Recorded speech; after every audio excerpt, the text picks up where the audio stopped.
మన TV channel చేసిన online opinion పోల్లో 3 హత్యలు జరిగినా ఎంతవరకు హంతకులని కనిపెట్టలేకపోవడం మన పోలీసుల అసమర్థతకు నిదర్శనమని 90% మంది ప్రేక్షకులు నిరసన తెలియజేస్తున్నారు.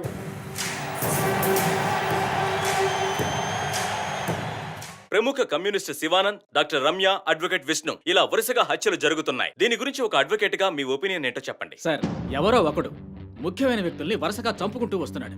ఇది కనిపెట్టడానికి మన వాళ్ళెవరికి దమ్ము లేదు. ఆవు అంటే స్కాట్లాండ్ అది అదేలా మీరు ఒకరిని చెప్పగలరు?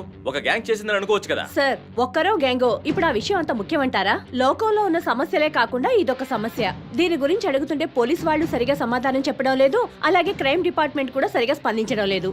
మన ప్రభుత్వం అయితే పట్టించుకోవడమే మానేసింది. పేపర్ చదవాలంటేనే భయంగా ఉంది.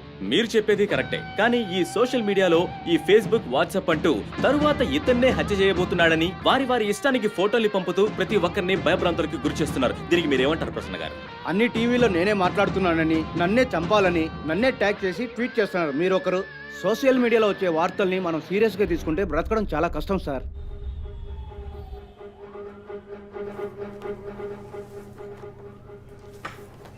So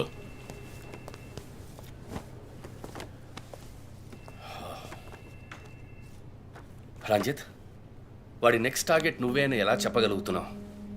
doctor Ramya forensic పెథాలజిస్ట్గా work చేయగా లాయర్ విష్ణు ఎవిడెన్స్ని అప్రూవ్ చేసిన కేస్, నేను ఇన్వెస్టిగేట్ చేసిన case Catherine Emmanuel.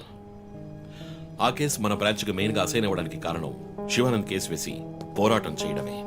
Yeah yeah yeah Emmanuel, అతని భార్య architect couple. Exactly sir. Yeah, బాగా డబ్బున్న వాళ్ళు. క్యాథరిన్ వాళ్ళ ఒక్కగానొక అమ్మాయి. సంతోషమైన కుటుంబం.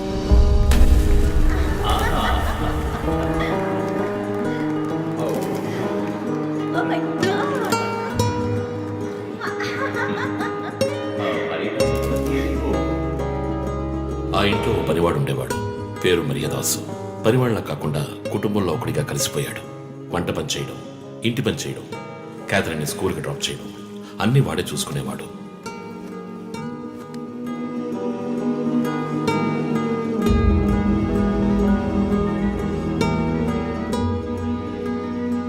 Mummy, look what I want. Good. I have to go. Bye. Good show, Kathy. Keep it up. Good. బాగా బిజీగా ఉన్న పేరెంట్స్ దగ్గర దక్కని ప్రేమ, అభిమానం క్యాథరిన్కి మరియదాస్ దగ్గర దక్కాయి.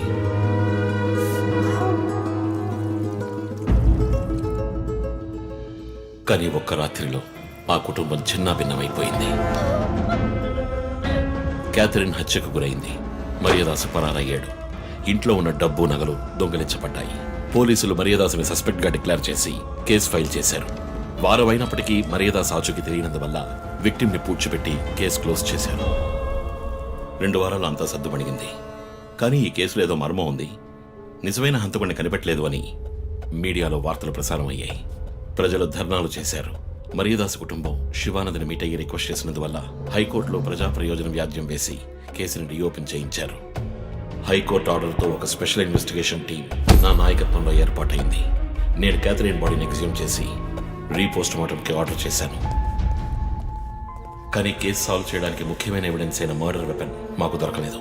ఒకరోజు I got the breakthrough. Hello. How are you? Fine. తీసుకోండి. No thanks. Can I go? Yeah, sure.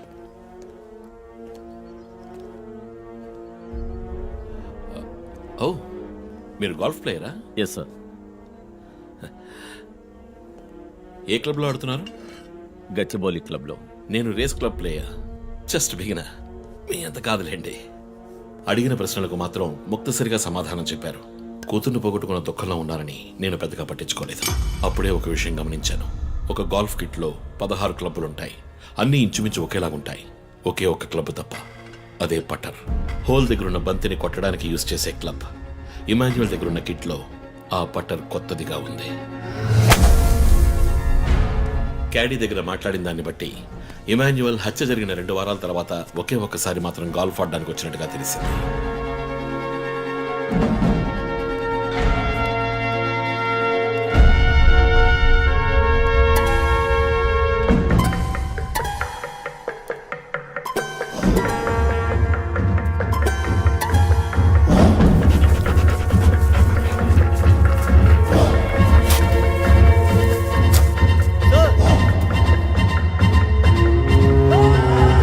అనుమానం వచ్చిన చోట తవ్వగా దొరికిన గాల్ఫ్ పటర్ మేక్ ఫింగర్ ప్రింట్స్ బట్టి చూస్తే అది ఇమాన్యుయల్ కి చెందిన మిస్సింగ్ పటర్ గా తేలింది. ఫోరెన్సిక్ ల్యాబ్ ఎగ్జామినేషన్ లో మేము వెతుకుతున్న మర్డర్ వెపన్ అదేనని నిర్ధారణ అయింది. డిఎన్ఏ రిపోర్ట్ లో 2 ముఖ్యమైన ఆధారాలు దొరికాయి. ఫస్ట్, క్రైమ్ స్పాట్ లో క్యాథరిన్ మాత్రమే కాదు, మరియదాసు రక్తం కూడా ఉంది. సెకండ్లీ, దొరికిన గాల్ఫ్ పటర్ మీద ఉన్న బ్లడ్ ట్రేసెస్ మరియదాసువి. సో మరియదాసు మిస్ కాలేదు, మర్డర్ చేయబడ్డాడని కనిపెట్టాను. పెథాలజీ రిపోర్ట్ ప్రకారం ఆ అమ్మాయి చనిపోవడానికి ముందు సెక్స్ లో పాల్గొన్నట్టుగా కన్ఫర్మ్ అయింది. స్పర్మ్ డిపాజిట్ లో ఉన్న డిఎన్ఏ మరియదాసు డిఎన్ఏతో మ్యాచ్ అయింది. కేసు సాల్వ్ చేసేసి